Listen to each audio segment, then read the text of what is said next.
Hello students, physics की online classes में आपका स्वागत है। देखिए, हमने लास्ट दो वीडियो में संधारित्रों के जो संयोजन है ना, श्रेणी क्रम संयोजन और समांतर क्रम संयोजन, दोनों को हमने समझाया। उनका फॉर्मूला है, व्यंजक क्या होता है ये भी समझाया था, और उनकी शॉर्ट ट्रिक्स क्या होती हैं उनके बारे में भी आपको बताया था। आज उनसे संबंधित बहुत सारे न्यूमेरिकल्स एग्जाम्पल्स आपके बुक के जो बोर्ड में आते हैं वो भी, और कुछ प्रतियोगी परीक्षाओं में जो आते हैं उनसे संबंधित सारा सब कुछ कराएंगे। तो देखिए, आज की वीडियो को आपको ध्यान से समझना पड़ेगा, और एक बार में समझ में नहीं आएगा क्वेश्चन तो आप उसको दो बार भी देख सकते हो, लेकिन समझना बहुत जरूरी है। अगर आपके क्वेश्चन समझ में आ गए ना तो आपका एक बार कॉन्सेप्ट भी क्लियर हो जाएगा।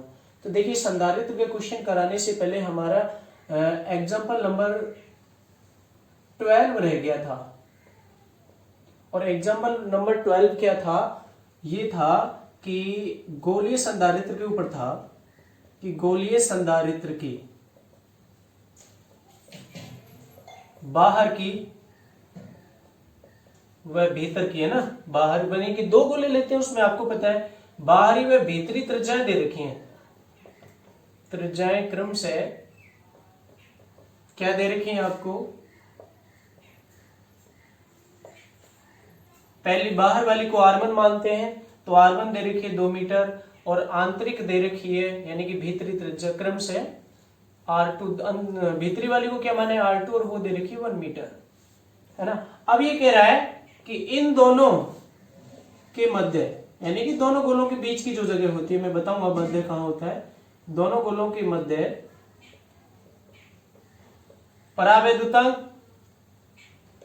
परावैद्युतांक हमेशा किससे शो करते हैं हम? Epsilon R. तो एप्सिलॉन आर 8 वाला कांच भर दिया जाता है, कांच भरा हुआ है। तो हमसे क्या पूछा है कि धारिता ज्ञात करो संधारित्र की। कौन से संधारित्र की? गोलीय संधारित्र की। तो भैया, गोलीय संधारित्र की धारिता बड़ी इजीली तरीके से ज्ञात कर सकते हैं। थोड़ा सा मैं समझा दूं कि हमारा जो माध्यम है वो कहाँ भरा हुआ होता है।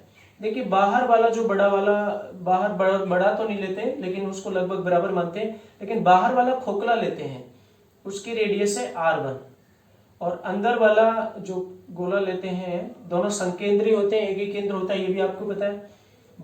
ये बाहर वाला हो गया, ये अंदर वाला हो गया, जिसकी त्रिज्या R2 है, उसका मान दे रखा है 1 मीटर, और बाहर वाले का 2 मीटर। अब इनके बीच की जगह हो गई ये, इसके बीच में आपका कुचालक पदार्थ यानी कि परावैद्युत पदार्थ भरा हुआ है, जो कांच है, जिसका परावैद्युतांक एप्सिलॉन बराबर R बराबर 8 है।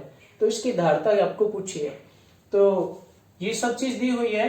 तो इसका सूत्र आपको पता है। सूत्र माध्यम के लिए क्या होता है? धारिता। निर्वात के लिए भी बता रखा है और माध्यम के लिए भी बता रखा है। क्या बता रखा है मैंने? ये सूत्र माध्यम की जो धारिता होती है गोलीय संधारित्र की, 4 pi epsilon not into R1 और R2 बटे R1 माइनस R2 है। ये तो एक बार के लिए निर्वात के लिए बताई थी मैंने, लेकिन जब माध्यम इसमें कुचालक पदार्थ भर दिया गया है, परावैद्युत पदार्थ भर दिया गया है, जिसका परावैद्युतांक एप्सिलॉन R हो, तो वो उसकी धारिता उतने ही गुने बढ़ जाती है, यानी कि परावैद्युतांक से गुणा कर दी जाती है। और क्यों कर दी जाती है? डायग्राम मतलब डेरिवेशन में आप अच्छी तरीके से समझ सकते हैं। देखिए, एक चीज मेरी बात ध्यान से समझना, वीडियो को बार बार रिपीट करके देखना। अगर आपकी चीज की कोई प्रॉब्लम रह जाती है समझने में, तो तुरंत आप मैसेज के द्वारा या इनबॉक्स में मैसेज करके या कॉल करके, आप जैसे भी वो पूछ सकते हैं मुझसे, लेकिन आप अपना डाउट हमेशा के लिए अपने माइंड में मत रखना, है ना। तो अब इनकी हमें सबकी वैल्यू दे रखी है। एप्सिलॉन आर कितना दे रखा है? 8 भैया, ये रहा। अब मैं 4 पाई एप्सिलॉन नॉट की वैल्यू कहां से लूं? सीधी सीधी। अब देखिए, मैं यहां पर न्यूमेरिकल वैल्यू की किसी की भी मैं मात्रक नहीं लगाऊंगा। क्यों नहीं लगाऊंगा? क्योंकि सब वैल्यू मुझे ऐसा ही पद्धति में दे रखी है, तो लास्ट में मैं धारिता के लिए ही सीधा फैरेड लगा दूंगा। तो 4 पाई एप्सिलॉन नॉट की वैल्यू होगी भैया 1/9 गुणा 10⁹ क्यों होगी? क्योंकि आपने पढ़ा होगा कि 1/4 पाई एप्सिलॉन नॉट, पहले चैप्टर से पढ़ के आ रहे हो कि 9 गुणा 10⁹ न्यूमेरिकल वैल्यू होती है। उल्टा करेंगे तो ये भी उल्टा हो जाएगा, तो यहां से इस चीज का अपन प्रयोग करेंगे, है ना। तो ये चीज हो जाएगी अपने बटे में आएगी 9 गुणा 10⁹ इंटू R1। R1 की बात करें तो वो कितना आ जाता है? 2। इंटू R2 है 1 बटे R1 माइनस R2 आपका है, R1 कितना है 2 और माइनस 1, ये आएगा फैराड में। अब आप इसको इजीली सॉल्व कर सकते हो, कोई प्रॉब्लम नहीं होगी, बहुत इजी है सॉल्व कर लेना। ओके, आपको कैलकुलेशन ये 2 माइनस 1 तो 1 बच जाएगा, नीचे इतना ही बचेगा ये। ओके, अब हम कराते हैं संधारित्रों के संयोजन के ऊपर आधारित न्यूमेरिकल, एकदम सरल, फिर हार्ड, फिर कंपटीशन लेवल, सारे बताएंगे। आज एक वीडियो में तो कंप्लीट नहीं होंगे, इसकी एक वीडियो और बनाएंगे जब हमारी एक्सरसाइज सॉल्व करवाएंगे। तो आज ही हो जाएगी वीडियो, इसमें 5-6 क्वेश्चन तो आज ही हो जाएंगे न्यूमेरिकल सॉल्व विद ट्रिक के। देखिए, आपको मैंने एक चीज बताई थी समांतर क्रम और श्रेणी क्रम संयोजन में, जो चीज आपको ध्यान रखनी है क्वेश्चन सॉल्व करने से पहले, कि मैंने आपको श्रेणी क्रम संयोजन में क्या बताया था, संधारित्रों की सूत्र याद है ना सभी को? सभी को याद है। कैसा कि 1/CS, S का मतलब सीरीज, सीरीज का मतलब संधारित्र श्रेणी क्रम हो गया, तो ये 1/C1 plus 1/C2 plus 1/C3, जितने भी हैं आप उतना ला सकते हैं। बाई चांस अगर दो संधारित्र हो 1/C1 प्लस 1/C2, एक की धारिता C1 दूसरे की धारिता C2, यानी कि केवल दो संधारित्र के लिए।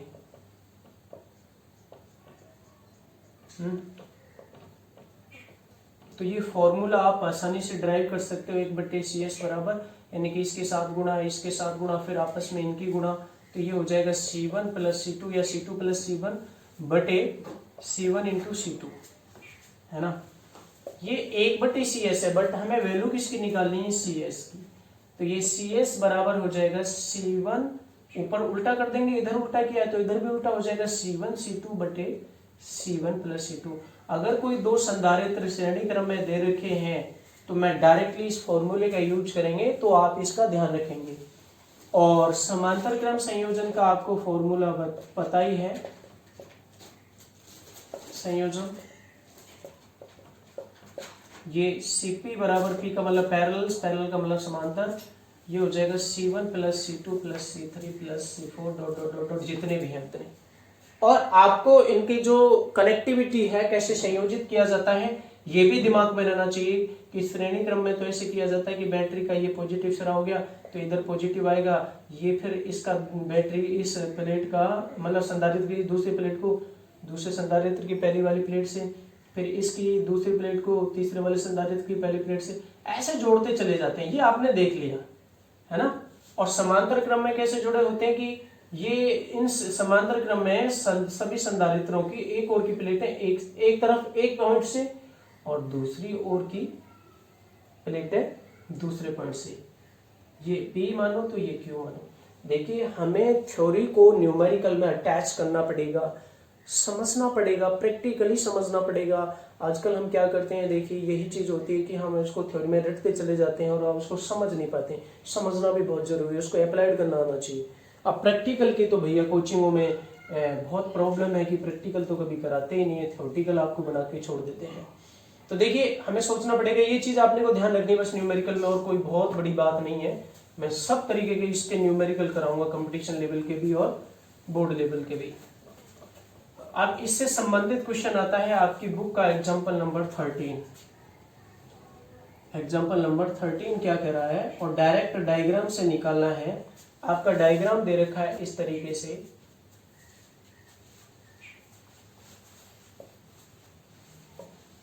ये P सिरा हो गया और इन दोनों को ऐसे जोड़ करके ये आपका तीसरा संधारित्र है, फिर ये बैटरी से आपको प्लस माइनस जोड़ दिया गया है, और यहाँ पर ये दे रखा है N और यहाँ पे दे रखा है Q। ये संधारित्र आपका 20 माइक्रोफेरेड, ये संधारित्र आपका 10 माइक्रोफेरेड और ये संधारित्र आपका 30 माइक्रोफेरेड। अब क्वेश्चन में पूछा है कि P व Q के मध्य तुल्य धारिता ज्ञात कीजिए, तुल्य धारिता ज्ञात करो। ठीक है ना बेटा, तुल्य धारिता इसके लिए निकालनी है, और कैसे निकालनी है, बड़ी सरल सी बात है। देखिए कि ये जो संधारित्र है ना 10 माइक्रोफेरेड और 20 माइक्रोफेरेड वाले, ये दोनों ही समांतर क्रम में है, जुड़े हुए हैं। क्यों? क्योंकि देख लीजिए आप, इसके ये 20 माइक्रोफेरेड और 10 माइक्रोफेरेड की एक और की प्लेटें एक पॉइंट से जुड़ी हुई हैं, एक सिरे यानी कि पी से जुड़ी हुई हैं। ठीक है ना। एक चीज और ध्यान रखिए कि आप जिन सिरों के मध्य निकाल रहे हो ना, आप उसको दिमाग में इमेजिन रफली वर्क जरूर करके देख लीजिए, बैटरी जोड़ लीजिए वहां पर जहां पर जिन सिरों के मध्य आप विभवांतर या जिन बिंदुओं के मध्य संधारित्र की धारिता पूछी हुई है। तो ये बैटरी तो इसने पहले से लगाई हुई है, तो पहले हमें सॉल्व करना है, तो एक साथ तो सॉल्व कर नहीं सकते, पहले इन दोनों को सॉल्व करेंगे क्योंकि इजीली वर्क मुझे दिखाई दे रहा है कि ये दोनों समांतर क्रम में और दूसरी प्लेट और की प्लेटें एक तरफ जुड़ी हुई हैं। जब जुड़ी हुई हैं तो दोनों समांतर क्रम में हो गए, तो ये समांतर क्रम में होने के साथ में इन दोनों का कितना हुआ 20 माइक्रोफेरेड व 10 माइक्रोफेरेड किस में बेटा समांतर क्रम में, समांतर क्रम में है। अतः इनकी जो तुल्य धारिता होगी C dash is equal to यानी कि Cp is equal to C1 plus C2। अभी मैंने पीछे बताया था, कई बार कंफ्यूजन होता है कि श्रेणी क्रम वाला समांतर क्रम में, समांतर वाला श्रेणी क्रम में, और उत्तर गलत। ये ध्यान रखना कि ये ना C dash is equal to क्या हो जाएगा, C डैश मान लिया मैंने, तो सीधा सीधा जोड़ दो 20 प्लस 30 यानी कि 30 माइक्रोफेरेड। यानी कि इसको डायग्राम में सॉल्व करें तो इन दोनों का एक बन गया ये भी कितना है 30 माइक्रोफेरेड, यानी कि C डैश बराबर, और ये आप इसको क्या मान सकते हो C2 मान सकते हो, ये देखिए और भी कुछ मान सकते हो, C बराबर 30 माइक्रोफेरेड हो गया। चलो ये तो P और Q के बीच का तो हमने निकाल लिया 30 माइक्रोफेरेड। अब बचा ये N, बैटरी जोड़ना चाहते हो तो बैटरी जोड़ दीजिए, कोई प्रॉब्लम नहीं है। अब ये दोनों किस क्रम में हो गए, श्रेणी क्रम में, और दो हैं तो दो के लिए श्रेणी क्रम वाला मैंने फॉर्मूला बता रखा है, तुल्य प्रतिरोध। अब देखिए किस किस का निकालना है अब डायग्राम से, C डैश व C का, क्योंकि अब ये दोनों सीरीज में हो गए आसानी से। तो ये सीरीज के लिए आपको फॉर्मूला बता रखा है मैंने, CS बराबर C1 C2 बटे C1 प्लस C2, अभी पीछे पीछे बताया ये मैंने। तो C1 की जगह C डैश और C2 की जगह ये C, और दोनों की ही वैल्यू है इक्वल, और इक्वल है तो ये हो जाएगा 30 माइक्रोफेरेड, C1 भी 30 माइक्रोफेरेड, C2 भी 30 माइक्रोफेरेड बटे C1 प्लस C2 यानी कि 30 प्लस 30 यानी कि 60 माइक्रोफेरेड। अब ये इनटू का है, ध्यान रखना चिन्ह प्लस का नहीं है, माइक्रोफेरेड से एक माइक्रोफेरेड कैंसिल, 30 दूनी 60, और ये यानी कि ये 60 इस 30 से दो बार कैंसिल हो गया, और ये दो इससे ये कितनी, ये 2 से 30 कितनी बार कैंसिल हुआ 15 बार, तो 15 माइक्रोफेरेड इसका फाइनली आंसर आ गया। इस तरीके से हम सॉल्व करेंगे, है ना। एग्जाम्पल नंबर 14 आता है, और एग्जाम्पल नंबर 14 देखने में बड़ा खतरनाक है लेकिन है बड़ा सरल। उसमें हम ट्रिक यूज करेंगे, और वो ट्रिक इस तरीके क्वेश्चन के लिए हर बार यूज होगी, और ऐसा ही क्वेश्चन कुछ 5वें चैप्टर में आएगा प्रतिरोधों के संयोजन में। वो ट्रिक हम बिल्कुल नहीं भूलेंगे और बड़ी आराम से इसको सॉल्व करेंगे। देखिए क्वेश्चन नंबर एग्जांपल नंबर 14 क्या है आपकी आरबीसी बोर्ड की किताब का, देखिए कि C धारता वाले संधारित्र, धारता वाले संधारित्र चित्र अनुसार, डायग्राम दिया हुआ है, चित्र भी मैं बनाऊंगा, चित्र अनुसार बहुत सारे संधारित्र हैं, है ना, संधारित्र चित्र अनुसार संयोजित हैं यानी कि जुड़े हुए हैं, और ये संयोजन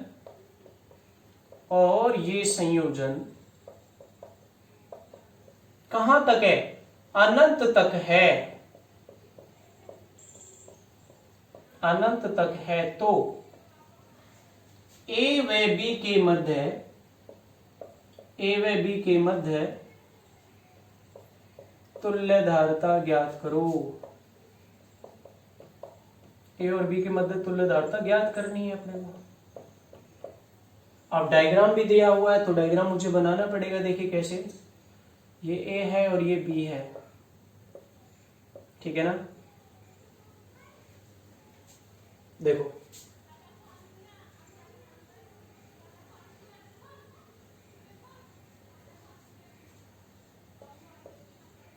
मतलब प्रत्येक C धारिता वाले संधारित्र सभी की धारिता C है, यानी कि ये भी C और ये भी C, ये इस तरीके से जुड़ा हुआ आपके डायग्राम में देखना। फिर आगे ऐसे, फिर ये इस तरीके से कहां तक ले जा रहे हैं, इस कॉम्बिनेशन को, इस संयोजन को अनंत तक ले जा रहे हैं। फिर इसके बाद ये, फिर ये ऐसे ही, अब ये ऐसे आएगा, कहां तक जा रहा है, ये अनंत तक जा रहा है। और सभी की धारता कितनी है, C। तो देखने में लग नहीं रहा थोड़ा अजीब सा, लेकिन बड़ा सरल है, अनंत तक जा रहा है। तो इसमें ट्रिक क्या करेंगे, देखिए सॉल्यूशन करते समय ट्रिक, कैसी ट्रिक का यूज करेंगे जरा देखिए। इसमें किस कड़ी का लगातार बार बार रिपीटिंग हो रहा है, किस चीज का, कौन से संधारित्र की ऐसी कड़ी हुई है, ऐसा संयोजन है जिसको हम बार बार रिपीट कर रहे हैं कि पहला यहां, दूसरा यहां, फिर यहां, फिर यहां, फिर यहां, फिर यहां, यानी कि इस चीज का बार बार रिपीटिंग हो रहा है। जहां मैंने ये dot dot dot dot dot के अंदर क्लोज किया है, इस कड़ी का बार बार यूज हो रहा है। देख लीजिए, ये इस तरीके से, ये इस तरीके से, ये, और यही कड़ी आगे कहां तक चली जा रही है, अनंत तक चली जा रही है। अब ये अनंत तक का मतलब क्या है, जिसका हमें कोई ज्ञान नहीं। अगर एक ट्रिक कौन सी यूज कर रहा हूं मैं, एक ट्रिक ये यूज कर रहा हूं कि ये इसमें से मैं एक कड़ी को अलग निकाल भी लूं, इस कड़ी को मैं निकाल भी लूं, और कहा मैं यहां तो इसको P मान लूं और यहां इसको N मान लूं या Q मान लूं। तो P Q से पहली वाली, देखिए ए बी के आने बाद में आने वाली की श्रृंखला कहां तक जा रही है, कहां तक जा रही है, अनंत तक। अगर मैं इसको एक को निकाल भी दूं तो यानी कि ये कड़ी निकाल दी तो बचा PQ, तो PQ के बाद में भी कहां तक जाएगा, अनंत तक। क्यों जाएगा भैया, मान के चलें कि देखिए एक बहुत लंबी लाइन कतार खड़ी है बच्चों की, और वो कहां तक जा रही है, अनंत तक। आगे है राम, पहले है दूसरे नंबर पर श्याम, फिर है ना अनुज, मनोज, कहां तक जा रही है ये कड़ी, अनंत तक। क्या राम को अलग निकाल देने से इसकी संख्या में कोई कमी आएगी, कोई नहीं, फिर भी अनंत रहेगा, क्योंकि कहां तक जा रही है, अनंत तक। वही ठीक इसी प्रकार से मैं अगर इसमें से एक कड़ी निकाल दूं तो अनंत ही बनी रहेगी। मतलब और समझिए कि ये कहानी इस तरीके से हुई कि जैसे समुद्र होता है और समुद्र में पता नहीं कितना पानी है, आप उसमें से एक गिलास या एक बाल्टी या पानी निकाल भी दीजिए तो उसके स्तर पर क्या फर्क पड़ेगा, तो उसका स्तर, तो उसका जल है वो भी अभी अनंत बना हुआ है। ये कहानी, एक तो इस ट्रिक का यूज किया है मैंने। दूसरी ट्रिक कैसे यूज की है कि मैं इस पूरे संयोजन की धारता, इस पूरे संयोजन की धारता को कोई एक धारता के बराबर मान लूं और वो मान लूं मैं C डैश। तो दूसरी ट्रिक को सॉल्व करने में मैं यही यूज करूंगा कि मान के चलेंगे, दीवानी मान के चलूंगा कि पूरे संयोजन की, संपूर्ण जो संयोजन है, जहां तक संपूर्ण संयोजन की तुल्य धारता कितनी मान ली मैंने, C डैश है। कितनी मान ली, C डैश। अब देखिए इस श्रृंखला में से, इस अनंत कड़ी वाली श्रृंखला से, कड़ी का मतलब कड़ी नहीं, कड़ी मतलब चेन की जो कड़ी होती है, तो अनंत कड़ी वाली श्रृंखला में से, श्रृंखला से एक कड़ी, वो भी कहां से, P, Q से आगे,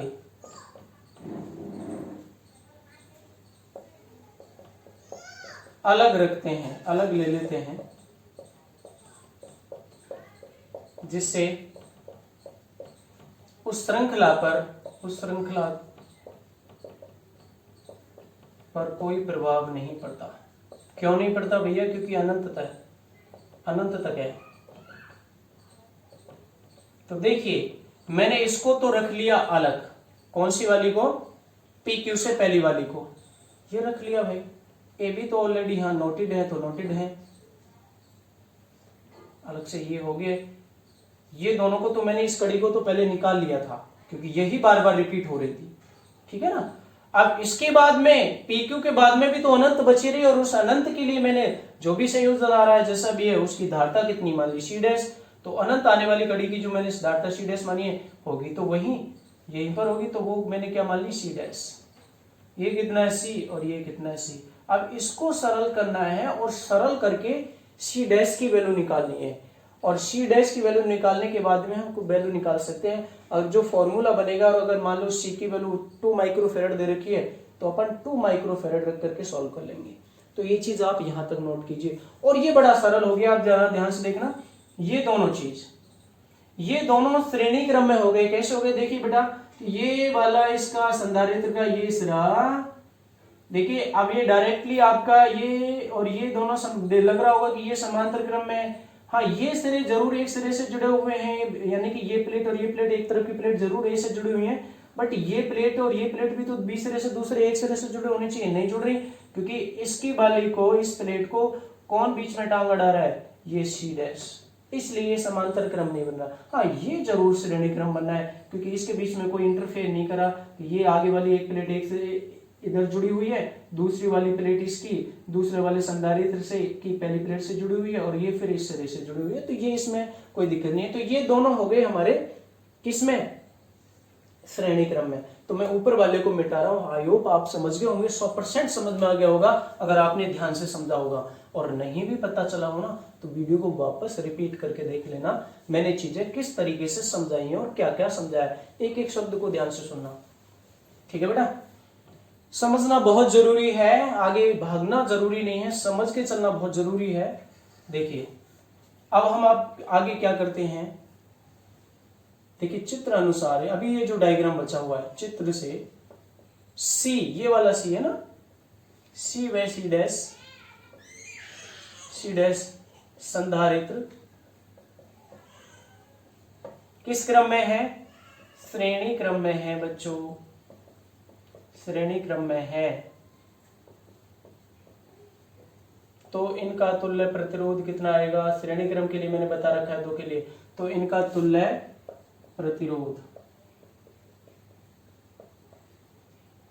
किस तरीके से निकालेंगे? कुछ भी मान लीजिए, C1 मान लीजिए। अब C1 की बात करें तो कितना होगा इन दोनों का?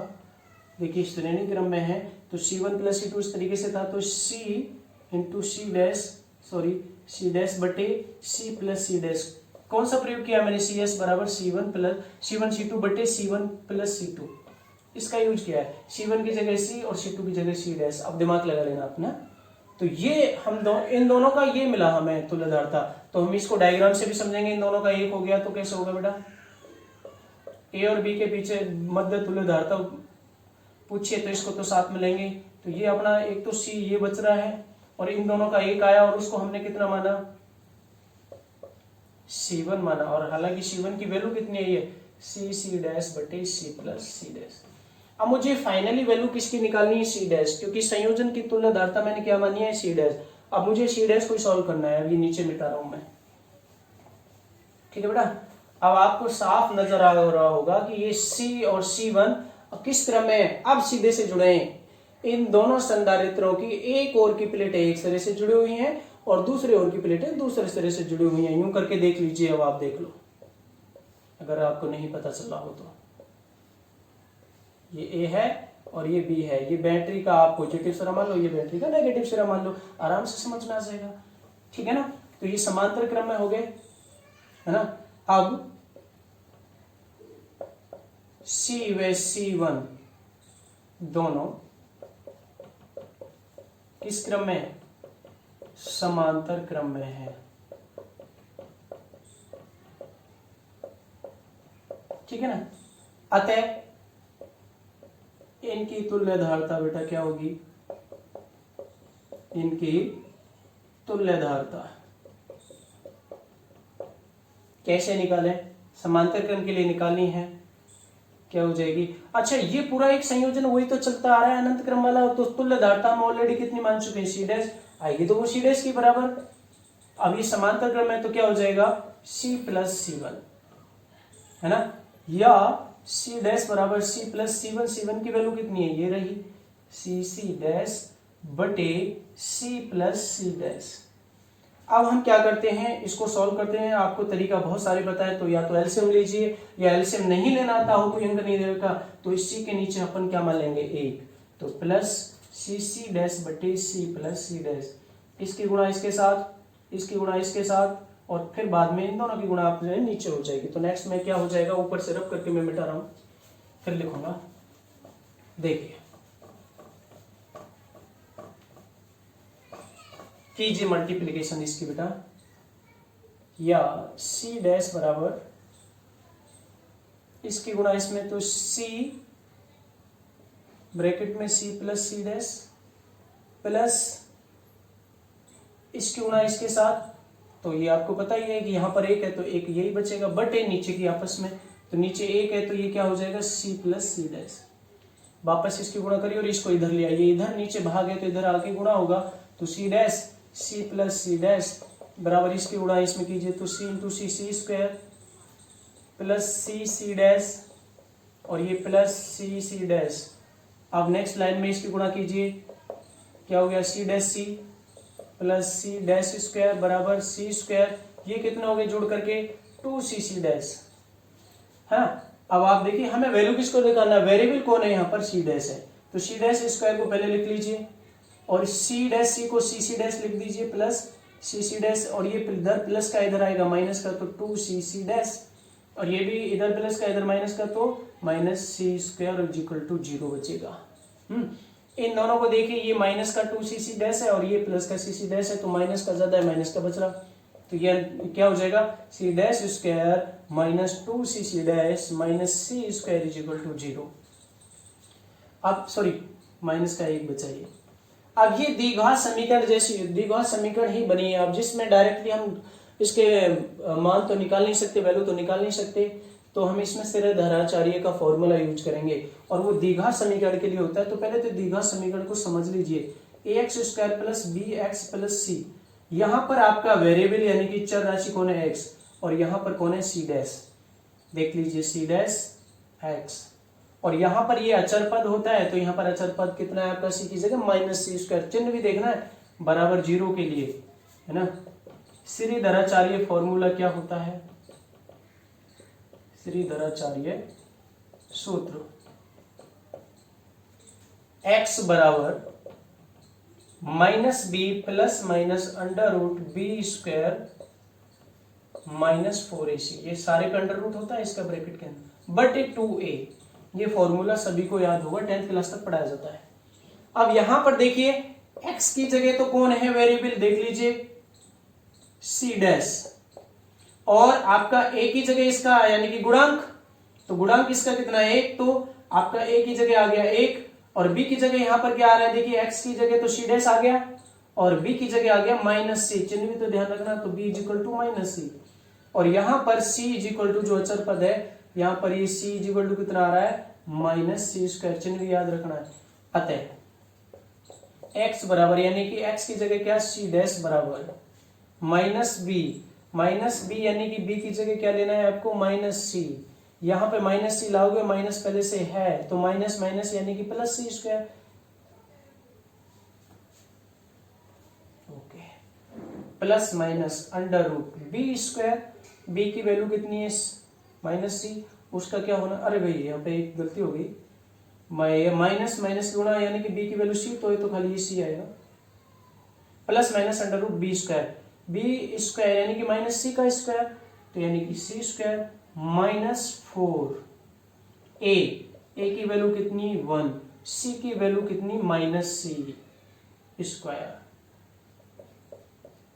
ये चीज है, बटे सारी के नीचे है 2a और a कितना है 1, तो 2 इंटू 1। अब ये सॉल्व करना है आपको, या C dash is equal to C plus minus under root C square, देखिए माइनस और माइनस की गुणा प्लस में भी 4 एकम 4, ये 4 हो जाएगा, और फिर इसके ये माइनस माइनस प्लस में हो जाएगा, तो प्लस 4c स्क्वायर होगा बटे 2। नेक्स्ट लाइन में c डैश बराबर, देखिए अंडर रूट ये तो है ही आपका c प्लस माइनस, ये कितना हो जाएगा अंडर रूट के अंदर 4c स्क्वायर और plus 1c square, under root के 5c स्क्वायर बटे 2। ठीक है, यहां तक आप समझ लेंगे, और इसको कैसे सॉल्व करेंगे देखो आगे। एक बार आप इसको और क्या लिख सकते हो, या सी डैश बराबर, देखिए सी स्क्वायर को वर्गमूल के बाहर लिखेंगे तो सी आ जाएगा, तो सी प्लस माइनस √5 और बाहर आ जाएगा c/2। अब इसकी दो वैल्यू निकलेंगे, एक बार प्लस में लेंगे तो ये आ जाएगा c डैश बराबर c प्लस √5c/2, एक बार माइनस लेंगे तो ये c माइनस √5/2c। अब जो c की वैल्यू दे रखी है, अगर मान लो c की वैल्यू 2 माइक्रोफेरेड दे रखी है तो 2 यहाँ पर रख दीजिए, सरल हो जाएगा। इस तरीके से हमें सॉल्व करना है। ओके,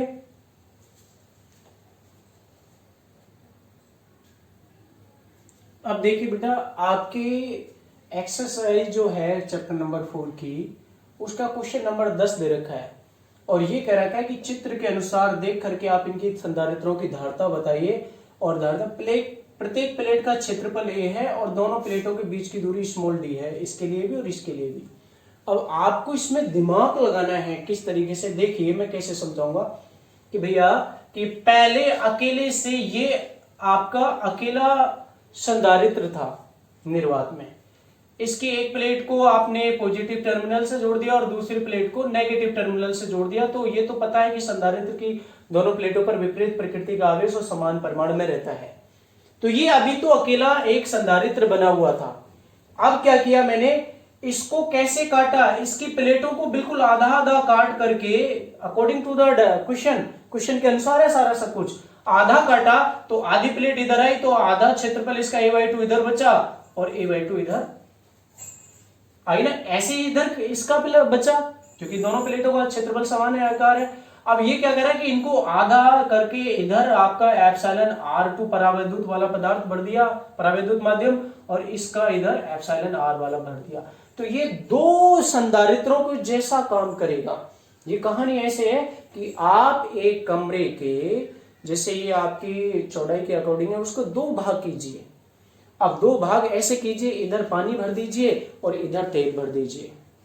मतलब मैं कुछ समझाने के लिए बता रहा हूं, इधर एक प्रकार का कुचालक पदार्थ कांच भर दिया, उधर दूसरा आपने प्लास्टिक भर दिया या आवरक भर दिया, कुछ भी भर दिया। तो ये आपके किस क्रम में बने, पहले तो आपको ये समझना है अच्छी तरीके से। तो देखना बच्चों कि ये इस तरीके से हो जाएगा। मैं थोड़ा सा इसको समझाऊं, यूं इसको ऐसे घुमा रहा हूं, देखना इसको ऐसे, और ये यहां से बीच में से ऐसे कट किया और इसके नीचे वाला ये हो गया, उसी प्लेट को कट ऐसे किया है। तो ये प्लेट, अभी भी दूरी तो आपके इनके बीच की सबके लिए d ही है। इधर ऊपर आपका एप्सिलॉन r2 है और इसका नीचे एप्सिलॉन r1 है।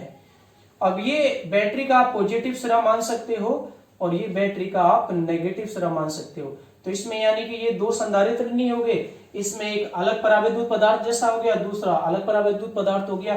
उसी एक में आपने दो बना दिए, दो भाग कर दिए संधारित्रों के।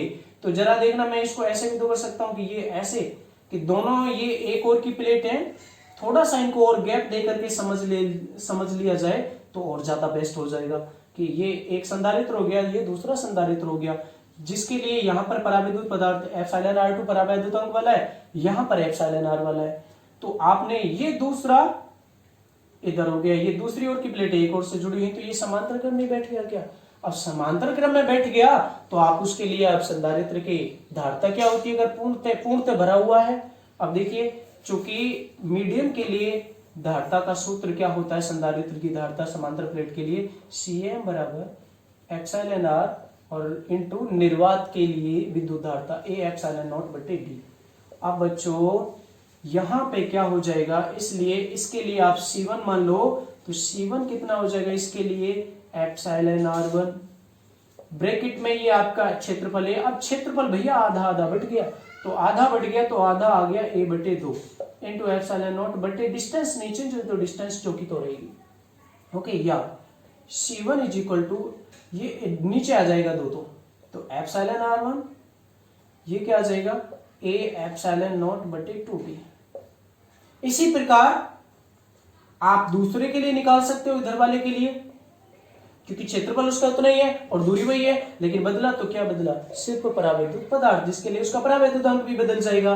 तो C2 is equal to epsilon r2 हो जाएगा क्योंकि दूसरा माध्यम हो गया, और बाकी तो ये रहने वाला है 2d, है ना। तो ये अब आपकी ये अलग अलग आपने नोट कर ली। अब ये दोनों संयोजन में है, जुड़े हुए, एक को ही हमने बनाया है, तो जब एक को बनाया है तो ये दोनों किसमें समांतर क्रम है, और समांतर क्रम क्या होता है भैया, Cp is equal to C1 plus C2। दोनों को जोड़िए तो जोड़ने में आप क्या चीज देखेंगे कि ये चीज और ये चीज ये है ना ब्रैकेट के अंदर ए एप्सिलॉन नॉट बटे 2d, ये दोनों में कॉमन है, तो ये तो मैंने लिख दी बाहर। तो ब्रैकेट में क्या बचा अंदर की तरफ एप्सिलॉन r1 और दूसरी तरफ ये प्लस एप्सिलॉन r, ये हो जाएगा। एकदम सरल है, ज्यादा दिमाग लगाने की जरूरत नहीं है, आप इसमें सोचिए, इमेजिन करना है बस। ओके, सेकंड वाला देखते हैं ये किस क्रम में बैठा है, आप ये नोट कर लेंगे। दूसरे वाले को देखिए,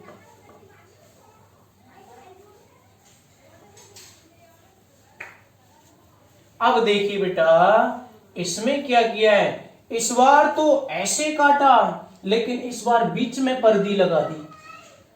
इस बार कैसे लगा दी, बीच में यूं पर्दी लगा दी ऐसे, मतलब ये मान के चले कमरा की ये जो दूरी थी चौड़ाई थी ये d थी, लेकिन इस बार बीच में एक और छत डाल दी, बीचों बीच में छत डाल दी। पहले तो हमने काटा दीवार लगाया, लेकिन इस बार छत डाल दी, छत के नीचे पानी और छत के ऊपर तेल। तो ये इस तरीके से है। तो ये पूरी दूरी तो अपने d थी, लेकिन ये आधी आधी में बट गया, तो भैया ये कितना हो गया d बटे 2, और इसके नीचे कितना हो गया d बटे 2। तो ये इस तरीके से हो गया ना। जरा देखें इसको, यूं था आड़ा था, इसको सीधा कर दें, सीधा कर दीजिए, ये इस तरीके से हो गया, और बीच में हमने यूं कर दिया था, ये दूरी थी आपकी d। और इसमें आपका कौन सा भरा हुआ है, एप्सिलॉन r1 वाला, और इधर एप्सिलॉन r2 वाला। तो ये एक नई प्लेट की तरह काम करेगा, मतलब बीच में एक पर्दी लगी, मतलब डिवाइडर लग गया, यूं समझ लो। इस डिवाइडर के इधर अलग परावैद्युत है और इस डिवाइडर के इधर अलग परावैद्युत पदार्थ है, और ये इस तरीके से जुड़ा हुआ है बैटरी का। ये ए सिरा पॉजिटिव मान लीजिए और ये बी सिरा आपका नेगेटिव मान लीजिए। तो ये श्रेणी क्रम नहीं हो गया, सीरीज नहीं हो गया, क्योंकि ये प्लेट फिर इसके बाद में इसकी ये इस तरीके से जुड़ी है, तो एक संधारित्र है और एक संधारित्र है, तो इसके इधर एक होगा और दूसरा इस साइड में हो जाएगा ऐसे। तो अब श्रेणी क्रम के लिए आप जानते हो कि C1 की वैल्यू कितनी रहेगी, किसको कौन सा यूज करना है माध्यम के लिए, पूर्णतः माध्यम भरा हुआ है, तो Cm बराबर अभी बताया मैंने एप्सिलॉन r और ब्रैकेट में a एप्सिलॉन नॉट बटे d। अब देखिए भैया क्षेत्रफल तो समान रहा, प्लेट तो उतनी रही, प्लेट का हमने जितना ये ऐसे था, एक प्लेट यहाँ थी एक प्लेट यहाँ थी, उसके बीच में एक ऐसी प्लेट लगा करके ऊपर कुछ और नीचे कुछ भरा है, लेकिन प्लेट का क्षेत्रफल चेंज नहीं हुआ। हाँ, उनके दोनों के बीच की दूरी आधी जरूर हो गई है, तो धारिता पे क्या बदलेगा, इसलिए देखिए C1 बराबर क्या हो जाएगा, एप्सिलॉन r1 होगा, एक क्षेत्रफल जो कि तो रहा, विद्युतशीलता एप्सिलॉन नॉट ये रहेगी निर्वात के लिए। अब यहाँ पर d बटे 2 हो जाएगा, क्योंकि दूरी d ना होकर के कितनी होगी, आधी। तो या C1 is equal to epsilon r1, ये सबस्क्रिप्ट में नीचे 2 कहां पहुंचेगा, ऊपर, ये वाला ऊपर पहुंच गया, तो 2a एप्सिलॉन नॉट बटे d हो जाएगा। इसी प्रकार अपन C2 इसके लिए निकालते हैं। इसी प्रकार C2 इज इक्वल टू हो गया एप्सिलॉन r2, क्या हो जाएगा 2a एप्सिलॉन नॉट बटे d। अब भैया ये किस क्रम में दोनों जुड़े हुए हैं, सीरीज में जुड़े हुए हैं। तो सीरीज में आपको पता है कैसे है, डायरेक्टली आप रख लीजिए कैसे, 1/CS बराबर 1/C1 प्लस 1/C2, या 1/CS बराबर 1/C1। C1 कितना है हमारा, ये रहा एप्सिलॉन r1 ब्रैकेट में 2a एप्सिलॉन नॉट बटे भैया d। और दूसरे वाले के लिए क्या हो जाएगा, 1/C2, तो 1/C2 की वैल्यू कितनी है, एप्सिलॉन r2, और ब्रैकेट में 2a एप्सिलॉन नॉट बटे d। तो देखिए ये चीज जब दोनों में कॉमन है तो बाहर आ गई, 1/CS बराबर क्या आ गई, ये कॉमन आने के बाद में क्या बचा, 1/2a एप्सिलॉन नॉट बटे d, और ब्रैकेट में क्या बचा, 1/एप्सिलॉन r1 और प्लस 1/एप्सिलॉन r2। ठीक है, ये रब कर देते हैं, या 1/CS बराबर d कहां पहुंच जाएगा, ये सब कुछ जो चल रहा है ना, ये देखो ध्यान से देख लेना, 1/एप्सिलॉन r1 यहाँ है प्लस 1/एप्सिलॉन r2 ऐसे है, ध्यान से समझना इस चीज को, है ना। और ये सब कुछ यहाँ इस तरीके से हो गया। अब करो सॉल्व करते हैं, तो ये 1/CS हुआ, अब इसको और सॉल्व कर, d ऊपर पहुंचा दिए तो d/2a एप्सिलॉन नॉट, इसको आपस में गुणा कर दीजिए इसके साथ और इसके साथ और बटे इसके साथ में, तो क्या हो जाएगा, ये epsilon r1 plus epsilon r2, बटे एप्सिलॉन R1 और एप्सिलॉन R2। ये 1/CS है, और CS निकालता हूं तो उल्टा पुल्टा इसको भी तो करोगे, तो 2a एप्सिलॉन नॉट, और ये नीचे वाला ऊपर, ऊपर वाला नीचे आ जाएगा, एप्सिलॉन R1 एप्सिलॉन R2 बटे क्या आ जाएगा D, और ये आ जाएगा नीचे, इसके नीचे बटे इसके नीचे epsilon R1 plus epsilon R। ये अपना फॉर्मूला आपने ये किस तरीके से सॉल्व किया है, और इसको अच्छी तरीके से समझना है। और भी बहुत सारे क्वेश्चन कराऊंगा मैं, तो आज के लिए जितनी ये मैंने कराए उनको, और जितने आपसे हो सके देख लेना। फिर मैं इसकी एक वीडियो और बनाऊंगा जिसमें सब तरीके के कंपटीशन क्वेश्चन होंगे।